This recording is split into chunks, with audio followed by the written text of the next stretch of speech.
why do they always lie about people that they've done things with or had sexual relations with when that really did use not a woman happen? as a scapegoat with the quickness and the absolutely. readiness. And Alan's like, oh, I'm not how saying many you have to wars be- have been started?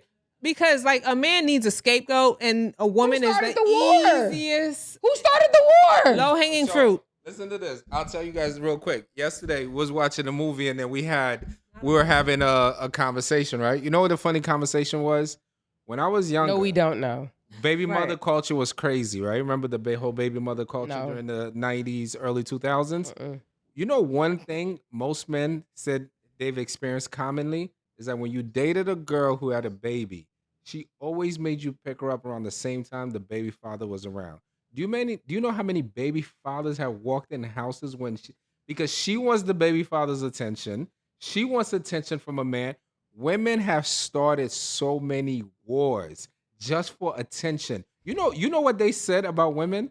They said you could do anything to a woman within reason.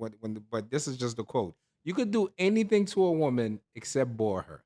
Do not let a woman get bored. Alan. Women are addicted to attention. Women are addicted to drama.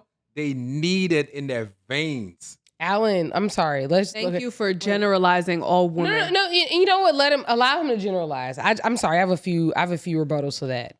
One, I know plenty niggas who like to keep up mess. Plenty. Like, I don't know if they got it from their mama, their daddy, I don't know who it came from. They love to keep up a good argument, whatever. And the argument don't even be needed. Like, what are you raising your voice about? Somebody I don't want to deal with. Period. I just don't deal with those kind of people. But, Alan, for you to say that women start these wars, no. The wars are started by men who are unable to react in those situations appropriately. The thing is that if you see there's your woman's child's father here, and then you come here, what you got a war for? He ain't with her, you are. So what you warring for? Emotionally dysregulated. Yeah, the thing is that, no, But see. you're dysregulated. Oh, wait, no, okay, so Alan, what you're saying is the woman put you there, and she also made you react the way you acted. Right? Okay, cool. Wait. So that means that the woman controls you. So it's either the woman controls you or you don't know how to control yourself. Right. Because she made me react this way. Because the woman made you.